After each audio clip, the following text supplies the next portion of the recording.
This is Secrets to Win Big, your roadmap to sustained growth. Brought to you by Arjun Sen, founder and CEO of Zen Mango, top brand growth driver, and a former Fortune 500 executive who has been called one of the most marketing intelligent minds in the business. Find him at zenmango.com. And now, here's your host, Arjun Sen. Welcome to Secrets to Win Big with Arjun Sen. Hi, this is Arjun. And I really enjoy these podcast conversations because these are conversations with incredible thought leaders from all walks of life, from all over the world. And what I realized is the different paths and the different journeys to success, and also success is defined differently by different leaders, which open our minds. Today, I'm very fortunate to have a conversation with Sree Sreenath, who is my VIP guest. Sreenath is the founder and president of Vivekananda Yoga University, VaYU, the world's first yoga university outside of India. He has 40 years of experience as an academician and multiple academic administrative positions in electrical computer engineering department at Case Western Reserve University in Cleveland, Ohio, and served as the director of Case UNESCO GENIe program. He was the president of SEWA International, working in areas of disaster recovery, education, and development. Under his leadership, SEVA raised $70 million with over $50 million in cash in 2021 for COVID relief in India and worldwide. I've been fortunate to get to know Sreenath and work with him. And what I have seen is his leadership. There are three incredibly fascinating dimensions. Dimension one is he always has a clear eye on vision, and that too at the biggest picture of vision. If I have not seen too many leaders who can see that far ahead on what is the bigger opportunity that is there. The second part is to create a path for every individual and empowering them. And third is inclusiveness. Whether it is a Zoom call to anywhere else, I love the way Sreenath includes every person on the team to make them realize this is their organization. And based on all this, you all can figure out that I'm really excited to welcome to Secrets to Win Big, Sree Sreenath. Sreenath, welcome to Secrets to Win Big. Thank you, Arjun. Great pleasure to be here and interviewed by somebody I also hold in very high esteem. Thank you. So first thing, I just want to go into academics. And, you are a very different kind of an academician. On one side, you have the highest level of academic excellence. But on the other side, also all through, you have looked at the impact of academics. You have built relationships with major global organizations like UNESCO. So what got you into academics and what got you into thinking somewhat non-traditional to take academics impact to the next level? Yeah, the first one is easy to answer. I was an accidental academic, never planned to be one. And in 1987, when I graduated, at that time, as a foreign student, most of my work, I was working in an area called space robotics. And most of them the jobs were in the industry, and it was closely guarded. And as a foreign citizen, I couldn't get in. That was an accidental academic. But the moment I got a taste of it, I wouldn't let go. The major reason is the intellectual freedom that one has as an academic to explore different avenues, to create something when there could be nothing.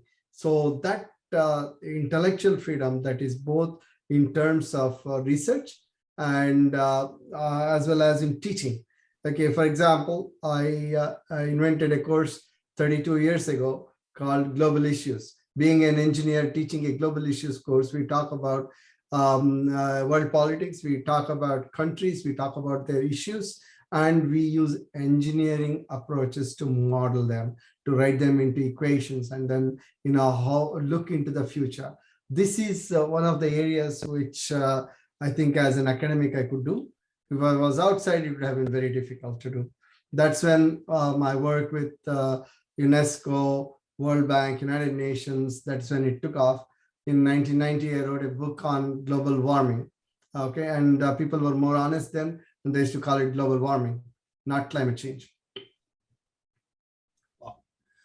So now let me go to another chapter. I'm totally changing gears. This has been very close to your heart. Is SEVA International. And I'm just look at SEVA from just outside.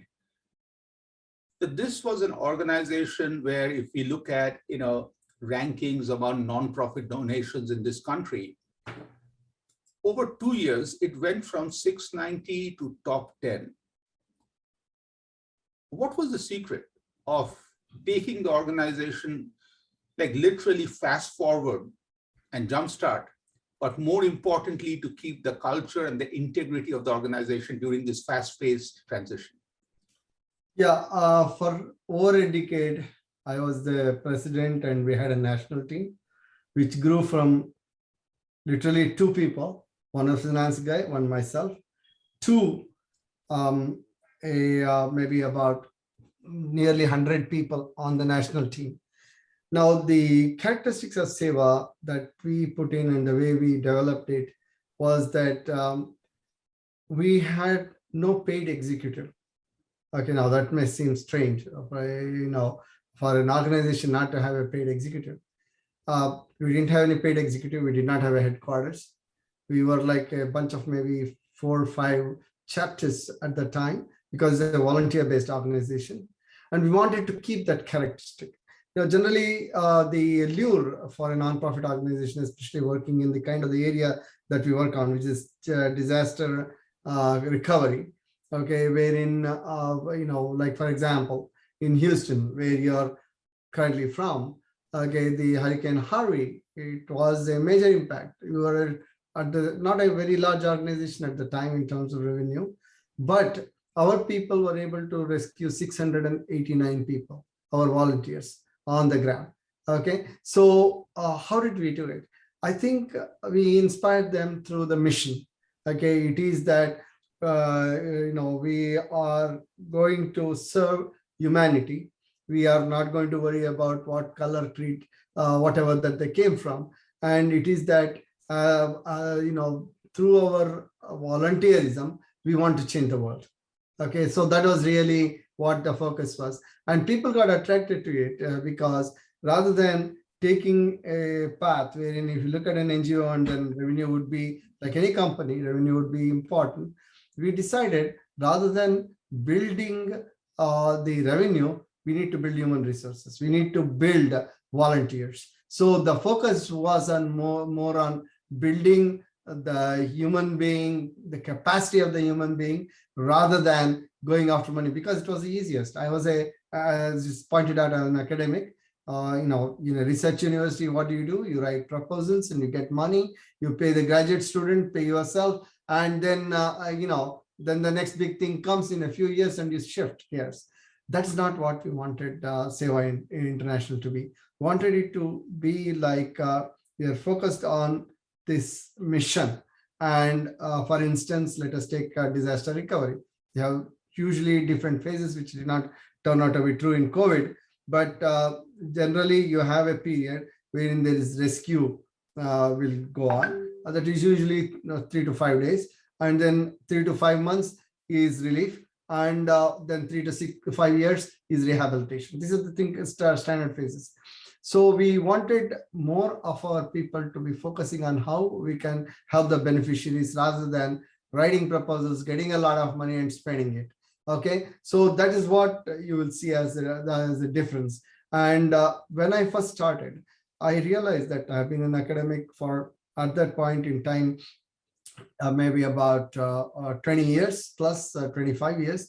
And what I did not have the skills to run an organization, a nonprofit organization. So I went to one of my colleagues in management and asked him, like, tell me what are the courses that I can take, I can build up. I'm a PhD, a big deal, I can learn everything. He went through a list of courses and he said, no, Sree, you have to do another degree in nonprofit management. And I took it upon myself. First, I made sure that I got permission from my wife because I would not be socially available, and jumped into it. That training helped me a lot. That had told me one of the most important things that I learned, which is mission creep. Okay, which is that it is very easy to let yourself into saying, oh, that cause is important because there is money in it and so on. Rather than chasing money, we chased human beings. We built their capacity. And using that structure, now only the people who are paid in SEVA are only the ones who are absolutely necessary. They could be a project that is focusing on, let's say, a developmental project. We are, by the way, we are working in 16 different countries right now. At that point in time, we were working in 2 when our national team took over first. And, to manage, when you are there are like maybe about 4 or 5 chapters. Now we have 43 chapters across the United States. And so all this growth happened. That is more what I count rather than the revenue, because that tells us we are in this for the long run, because money will come. When the great work is happening, money will automatically come. And we were proven right. It took a little time. And most importantly, the part about excellence, whatever that we do, we want to be the best at it. And what does it mean to be the best in NGO space? You have certain rating agencies that are looking at you, and you want to ensure that you are on the top of that. For example, there are Charity Navigator, there's great nonprofits, there's Better Business Bureau, Guide Star. So these are the different ones. And then we made sure that we reached out to this organization and said that what is it that would make our organization the best organization, not necessarily looking at the ratings. So the focus was on human capacity building rather than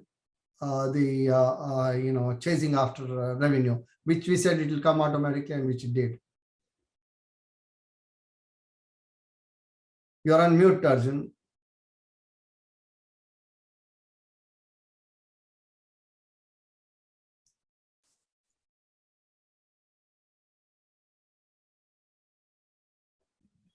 Suddenly you went silent. Yeah, sorry, my microphone wasn't working. We'll edit that part, so no worries. So, as I was listening to you, the thing that started hitting me was a few nuggets. One is inspiration comes from the shared mission and buying into the mission. Because in a nonprofit, for a volunteer who is waking up after his or her very long week of professional work and then family and faith, everything else, the heart has to drive you. And that's the part where I love that. The second I love is very important, and that's something I think becomes a bigger lesson for a lot of nonprofits, is focus on the right KPI, and which is the leading KPI, not dollars, because many a time we get dollars and then if we don't know what to do with it, it really doesn't work. And I have seen even with alumni organizations, you get a lot of money, but if you don't know how, and that's the part where I really love what you talked about, is build the human resource equity. And the third thing, what I really liked was that be the best in what you do as measured by industry standard external measures. Like me talking about my daughter being the coolest, which she is, really doesn't matter. It's the external evaluation. But on top of everything, what also fascinated me is many a time you as a professor could have very easily said, I know everything. But you pausing to invest in learning on what you felt you needed to know really helped you jumpstart long-term. And I think that's a huge lesson as we start going through. And, I just want to digress just for a second, is when I was 5 or 6 years old, my grandma in Kolkata used to take me to Missionaries of Charity, and especially the annual presentations about Mother Teresa. Mother Teresa, her presentations used to be just no PowerPoint, of course, those days, but all she talked about over 5 minutes, maybe 5 or 6 sentences. She would thank everyone for giving her an opportunity to impact every child and every elderly. And then she would say, it's your call. You guys choose how many kids and elderly people we need to help, and we will be ready to do that. She never asked for money. Her whole focus was one person, one child, one elderly. And I really love the similarity on which you have built the selflessness. Now, here's a thing that really fascinates me, and I'm very curious. And I'm looking totally from an organization point of view. From 2 cities, 46 cities. How do you make sure that the mission, vision, connection remains the same, and it's the same SEVA International in every city, everywhere you make an impact, as you grow this fast, that too with people who are working unpaid as volunteers? We are very clear with our volunteers. We tell them there are 3 priorities that you should be looking at. First is family. Second is your career. And SEVA is a distant third. We very openly say that. So that way, when a volunteer takes certain responsibilities, because, as you said, it's a volunteer-driven organization, everybody above the director, okay, so you have the VPs, you have the executive, nobody is paid. Project directors are not paid. So all those things are taken up by volunteers. And when we put them in, when we take them, we train them for a few years. From the time that they're a volunteer, we train them, we give them opportunities. And this is a great thing. And people who volunteer with us know that they are growing as a person. So that is their take back. It is not just that, not that you are helping others and you're gaining a lot of good feeling inside you. Yes, that too.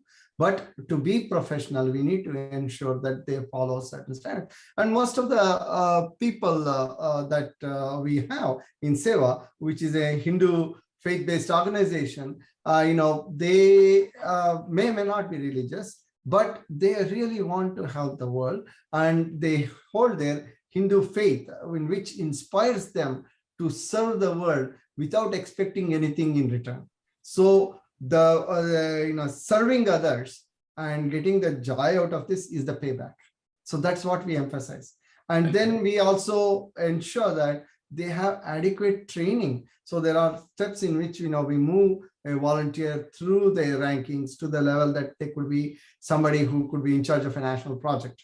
So like that. So we step them through, and it takes years to do that. And then somebody, one of the places we would look for opening a chapter would be that there are people who have been trained, who are in multiple different cultural organizations or professional organizations, who are retiring from their presidentship or chairmanship. We would go and approach them and say, hey, how about we interest you in something in SEVA? So they are already formed in a sense. They just need to learn our method. That's all. So based on summarizing this whole part, if you were invited to, say, the world's largest nonprofit convention, and you were given 1 minute to share 2 things every nonprofit leader must do, 1 or 2 things or 3, your choice, and a few traps to stay away from, what would you share with all future nonprofit leaders? The first thing I would tell them is to ensure that everybody in the organization, every volunteer. So that means that you probably, especially in a spread like SEVA, you need to probably keep traveling to meet the people one-on-one. And that's an important thing. It is not simply that you see them once in your national convention, but it's very important to go and to meet people. So that's one thing. Know your people. That is the key thing. And thing that you need to keep away from is mission creep. It is very simple. Like, for example, we were working in the California wildfire issue, that spanned over a few years. We were building tiny homes that, people who lost homes, we built tiny homes and on a Google parking lot in San Francisco and move that to near Sacramento where the fire has happened. So in that process, one of our volunteers got very, called me excitedly and said, there is $1 million for you to apply for some there's a proposal that's coming out in $1 million. It's very easy, you can do that. I said, what's it about? And said, well, wildfires, you're already working there, and these are stranded animals. Can we take care of them? And there's $1 million in it. Now that's mission creep. Yes, we are helping, but our focus is on humans. Not to say anything about animals. I'm a pet lover. We have a few cats at home and all that. But that is those are the kinds of the things you need to stay away from. Unnecessary traps. And it was very easy for me to write proposals, get money, and build a team that would do that. So rather than that, we focused on people. Get the people, and gradually the money will come. And now we have a cell in SEVA that is going to focus on proposals and getting money and all that. For example, during Hurricane Harvey, we got some amount of money, and the main thing is to serve 640 people who may have become homeless or have other kinds of problems. And we serve with the same amount of money 2,500 people. That is delivery that I'm looking at. It is not the amount of money, it is how much you can stretch the dollar to serve more beneficiaries. So this is what we drill into our volunteers to say that how can we stretch. Wow. And Sreenath, as you were talking about, what I realized was the mission creep that you talked about.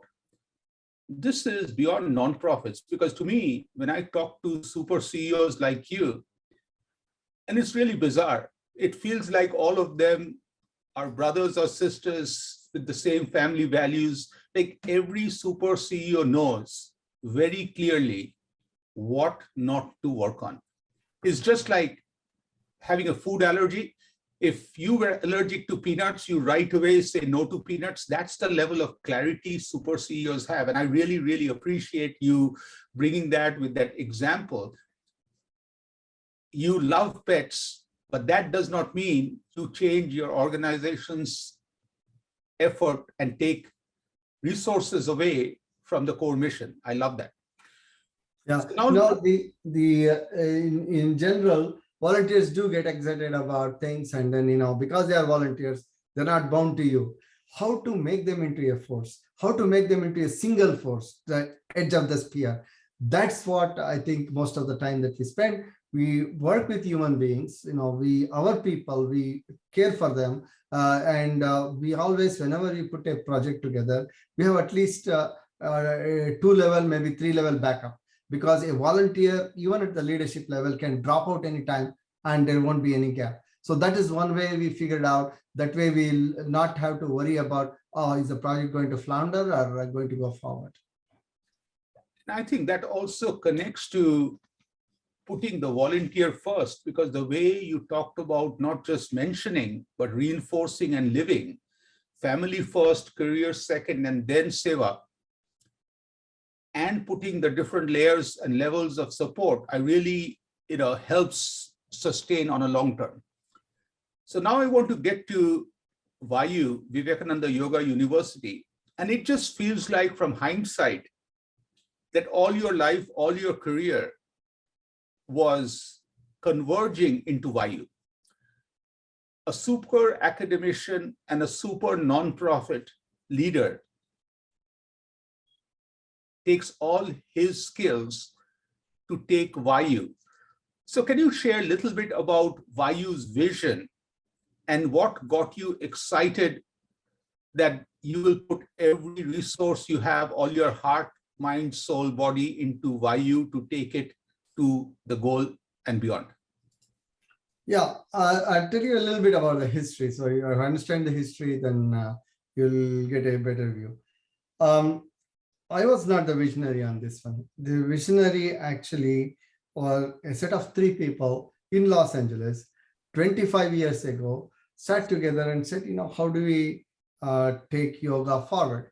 Not in the sense of yoga as what is popular in North America is mostly only about 1/20th, which is the physical aspect of yoga. The major part of yoga is the control of mind and body. Now, how are you able to harness both of them towards fulfillment in life.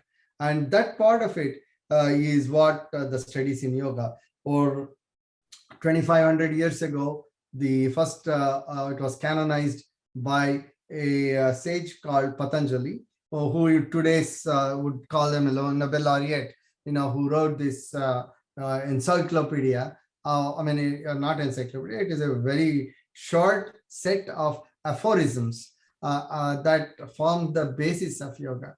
So in 1997, when these three people got together, one was a very successful philanthropist, another was a social worker, and the third was, at that time, a well-known yoga guru.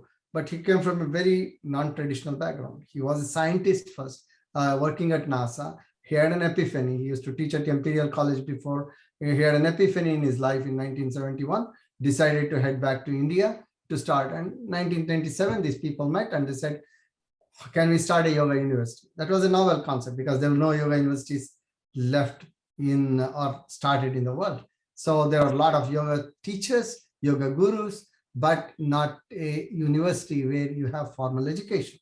So they, at that point, decided there should be one, and it should be in India because in India, there'll be more acceptance. So they decided to start one. It took them about 5 years to start it in India. That was 2002.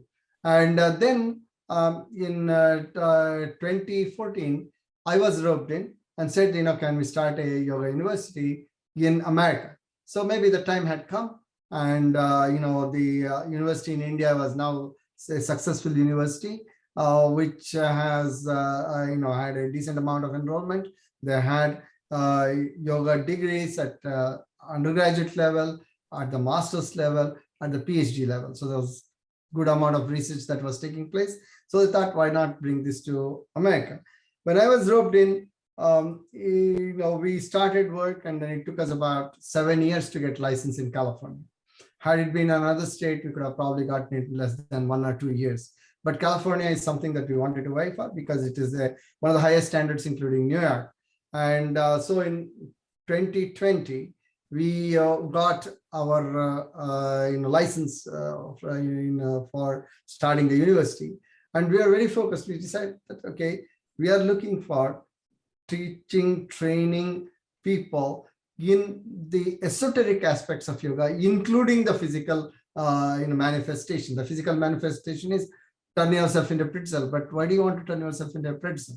Okay, and then is it that you need to be so rigorous, or is it something? Because in yoga, it really says that you don't need to exert yourself beyond what you should, or beyond what your body says. You always have to keep listening to your.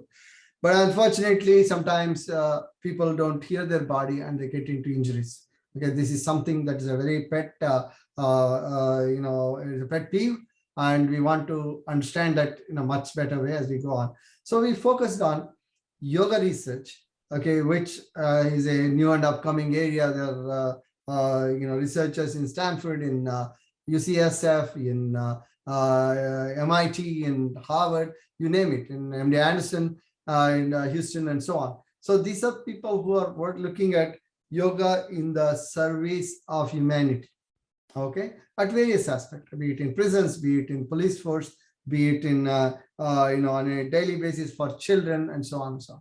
So yoga research, we have yoga therapy, and yoga studies, which is yoga philosophy. These are the three things. And then I was excited about the expansiveness of this. And way back in 2014, we decided this will be an online program. Like we'll have an online program with some amount of face-to-face interaction. So by the time, at that time, there were questions about, really, you want to do yoga online? How will that? I had way back in 1996 through the UNESCO project, I had connected 15 universities around the world. In Japan, in Russia, in Europe, in South America, in Sub-Saharan Africa, and so on. 15 universities, and we worked together on a project. This is way before, maybe a little bit at the time that internet was just starting to be popular. So I had that experience, and that put together and directed multiple online programs. So I decided, why don't we try this with yoga? And today, after COVID, now, the very fact that you and I are talking here illustrates how it has become a commodity. The communication has improved, and the way the tools, various tools are there. And this is what we took advantage of. So I love that. And I love the way you showed me the 3 pillars. So now let me revisit some of these and ask you some very rapid fire questions. So these are micro answers, so I can compartmentalize these for the audience. Number 1, what is the vision and mission of VaYU? Yeah, the mission of VaYU, actually, let me go back to the vision. The vision is that we want to ensure that we bring yoga and yoga practices to the world. Okay, that's really a very short answer. So the mission is to ensure that those people who are aspiring to be yogis, that means practice of, so we want to ensure that they have all the tools and in the service of humanity. Love that. So now expanding that, I want to go into each of the stakeholders, which I'll start with students, then I'll go into faculty, then I'll go into world. For each one, what is your promise? Like, what is your promise based on that to every student who considers and enrolls? Yeah, see, a student, we have identified there are 2 classes of students that would come. Okay, they would come because they are already into seeking. They want to look into themselves. They want to understand themselves. So that is one class of students. We call them the seekers. Okay, so they want to use yoga as a method. Okay, other people may use religion. They may use other spiritual tools to do that. And here they want to use yoga as a way of accomplishing that. The other set is people who are yoga enthusiasts and who have reached a level of reached a level of understanding. Okay, that they say that, okay, I have done the physical part, now I have to move forward, because physical part gives you a certain aspect, but when they understand yoga is for connecting the mind and the body and how the mind can control the body. For instance, there is a particular meditation technique that Tibetan monks follow. We call Jitumo. In Jitumo, the monk sits on a pile of snow and meditates. In half an hour, he'll be sitting in a puddle. He's able to increase the body temperature by 2 degrees. Okay, so this is the control of the mind over the body. Okay, but here there's the physical aspect of it, but its more spiritual aspect is that to realize oneself, how to find fulfillment.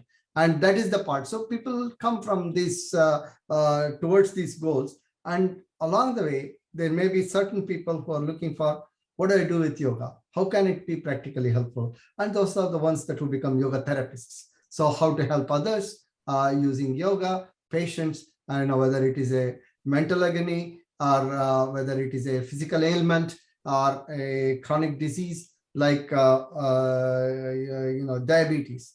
I myself know that in a span of 6 months, I was able to reduce my diabetes level, A1C3, from 8.4 to 6.2.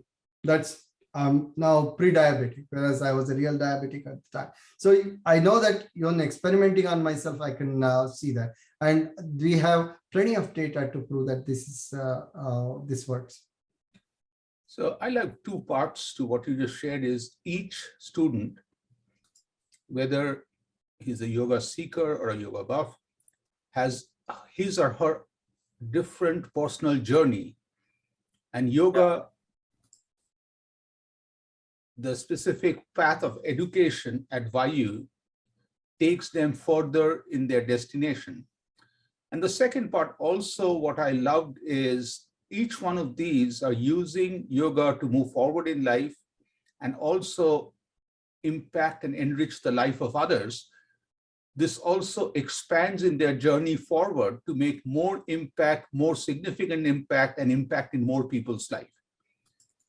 You also have gathered an incredible array of faculty members from all over the world. what's your commitment to faculty? Like, why should the best faculty, why are they choosing to come to VaYU? What's your commitment to them? Primarily, academicians, teachers, they are best when they're teaching others. Because the best way, as they say, is to learn a subject is to teach it. The reason is a lot of things become clearer to you when you are expressing this to other people and especially students. Now, there is always that drive that any researcher will have, any teacher will have. So what we went about doing is picking out the best researchers in this area rather than teachers.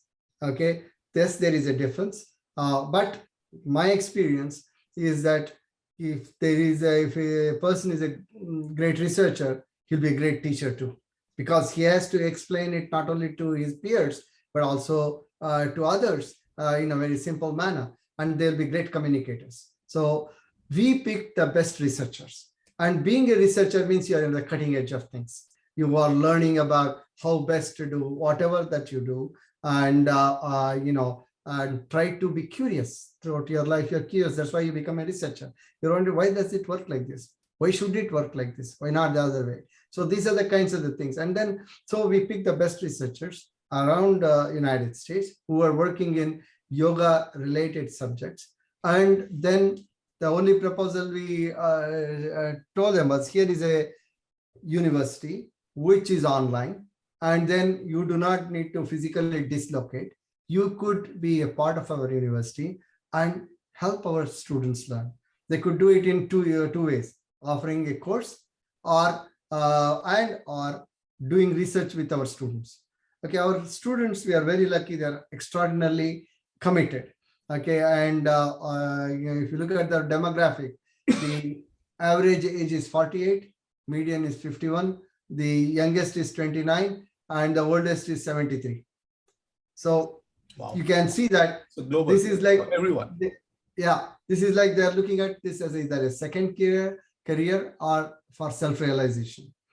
And you have then that comes, and people have families, people have careers, and in spite of that, they are registering with our online program. And so that is the that's really their motivator. So as students, they give you 100%, maybe more, whatever that they can give, they'll give that. And as professors, teachers, we would love students who are committed, who ask questions all the time. And then when I give a lecture, at the end of it, if there are no questions, I know that I failed. Okay, so this is the motivation for the researchers to be part of VaYU.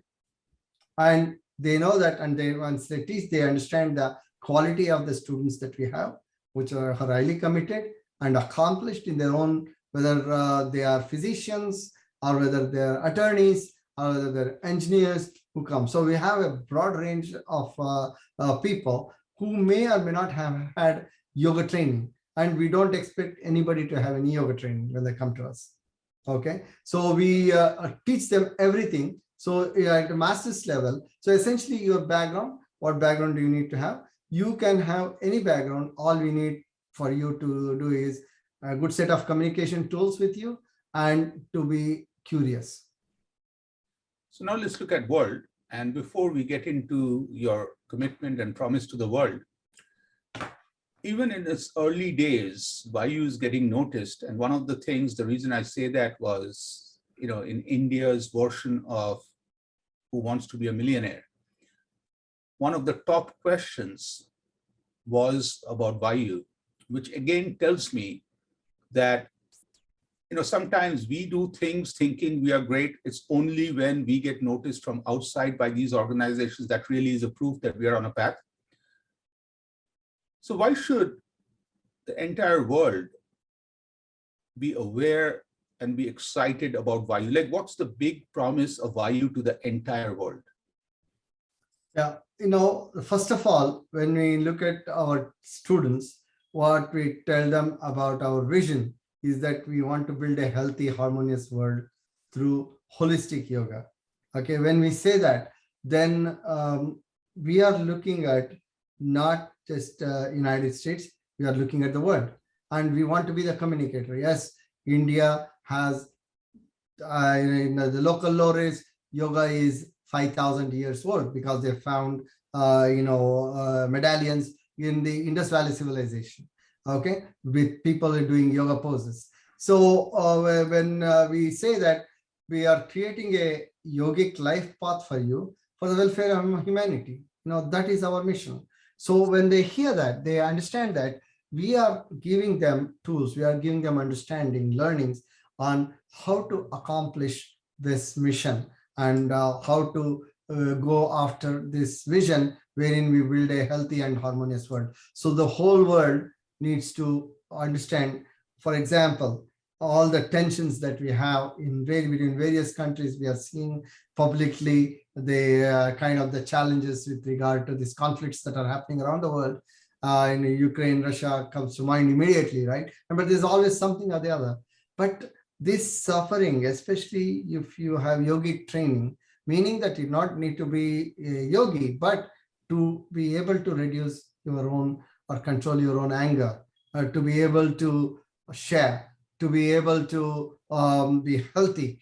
These are all, I hope someday we'll call it a human right, that everybody should have that to remain healthy and so on. And yoga provides tools for this, how to manage. Doesn't matter when somebody is, from whatever background. In America, unfortunately, yoga has become elitist, but truly you can go to a grassland and then start doing yoga. You don't need a fancy $200 yoga mat with sensors. Okay, yes, that will help, but it is not necessary. So that is one of the things that VaYU would like to do from a social perspective, a corporate social responsibility, if you like, in which we can take yoga to minorities wherein there are problems that are like health problems. For example, if you look at our Hispanic brothers and sisters or African-American brothers and sisters, their rampant obesity, rampant diabetes. These are the things that we can control using yogic methods, and it doesn't require a lot of things.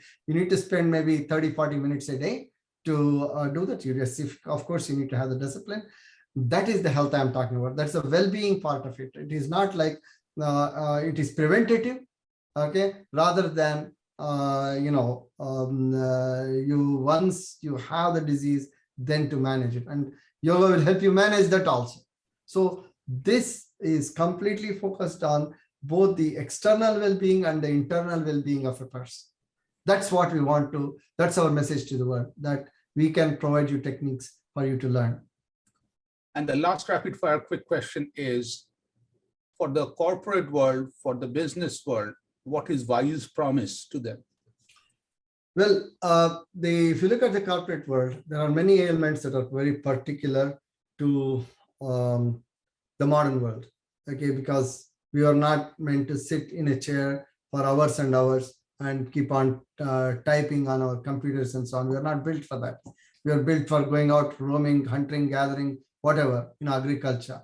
So the body has not adjusted to that. Probably it will take a very long time, multiple generations for doing that, if ever.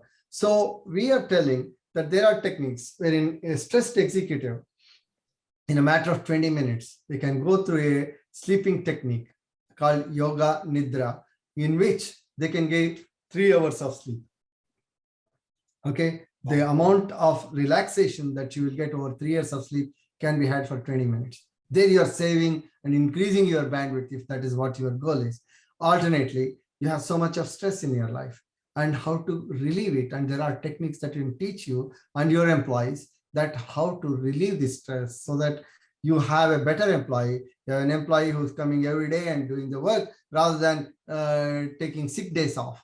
And that improves the corporate productivity. And you'll have happier employees, more fulfilled ones. And we'll teach you techniques on how they could handle the daily stresses and then to be able to be more healthful, well, and productive. Sreenath, as you're talking about this, all this, of course, you have amazing content, but the big thing is your energy. Okay, for those of us who know you personally, you are traveling around the world. And when you're traveling or when you're not traveling, you are on Zoom calls, building your team, whether it is VaYU or SEVA or umpteen other causes.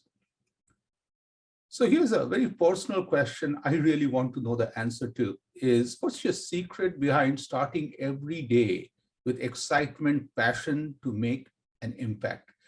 Does Sreenath ever get tired? Like, how do you do this? I think it is the mission that drives. Okay. For example, we know that we want to take yoga to humanity.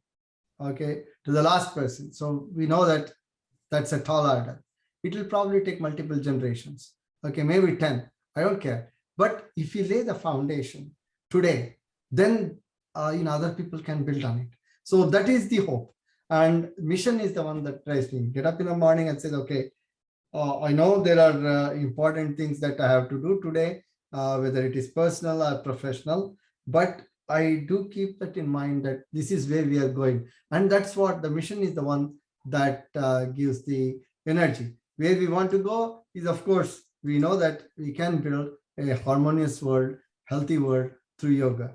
Okay. And, given those of people who practice it regularly, not necessarily the ones who take it so seriously that it is their lifestyle, but to incorporate yoga in your lifestyle. Okay, not to change your lifestyle to the extent that you are a different person, but you can do that too. But having that, to be able to take whether it is the health advantages or it is the mental peace and comfort that you can get by practicing yoga. And I think this should be every person, whoever can afford to spend 30 minutes a day should be able to have this. So that way we improve the entire world. It is not simply that you produce. There is no such thing as infinite growth. It cannot happen. We are in a finite world, as simple as that. There won't be over a thin layer of the earth. It is not filled with oil and infinite energy. The infinite energy is coming from the nuclear reactor in the sky. So you absorb that and then you can thrive. And how can you lead your life? What is the quality of life? This is the one that really drives me every day, how we can take this message and how we can get people to enjoy this. Sreenath, this is fascinating conversation. To wrap this thing up, I just want to ask you a very unique question. If Sreenath walks into a restaurant and meets two other people, one is a 17-year-old baby Sreenath, and this wise 100-year-old Sreenath who still is impacting, and you catch him between two amazing nonprofit meetings. What would that conversation between you, the 17-year-old Sreenath, and the 100-year-old Sreenath look like? I would think that the 100-year-old has a lot of wisdom, and the 17-year-old who is curious, okay? Maybe sometimes self-absorbed, but curious nonetheless. If the 17-year-old asks, what is the secret of how to be happy? Because I think fundamentally, everybody wants to be happy. People are happy getting divorced. People are happy getting married. People are happy getting children and see them grow and all that stuff, right? So happiness can come from divorce. Happiness can come from marriage. So the 17-year-old, so how can I be happy? That's really what I would think a 17-year-old would ask. A 100-year-old with all the experience said that, you have ups and downs in life. There is no way that you can be happy all the time. It is a myth. It is a unicorn. You're not going to see it. But the important thing is focus on a mission. Whatever it is at that time that is you feel important, whatever your heart tells you, do it. That's what a 100-year-old would tell the 17-year-old. Okay. If it is a middle-aged Sreenath meeting a 100-year-old, the middle-aged Sreenath is so focused that sometimes neglects things, be it at a personal level like one's own health, okay, or in those cases, then the 100-year-old would advise, take a little bit care for yourself also, not just the mission that you're doing. Love that. Sreenath, this is a fascinating conversation. I truly appreciate you taking time today. Any final thoughts that we haven't covered? And of course, I asked you every question, you answered. So if you have any questions for me, it would be an honor to answer it. Yeah, and with VaYU, we have currently 2 programs, a master's, online master's, and a hybrid PhD. Okay, and this is what I believe is the foundation, because there are multiple things about wellness that VaYU is pursuing, be it from an academic point of view, be it for corporate social responsibility point of view, be it from the point of view of research, exploring new things, and that's VaYU is. And if people who are excited about learning more about yoga, this will be a fascinating journey that we can promise you. And it's something that you can learn from the confines of your own home.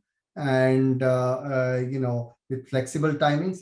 We also have synchronous interactions weekly with professors. And these are people who are teaching at MIT, teaching at Harvard, and some of the most well-known yogis in the world, people who are academics, and we are bringing them all together.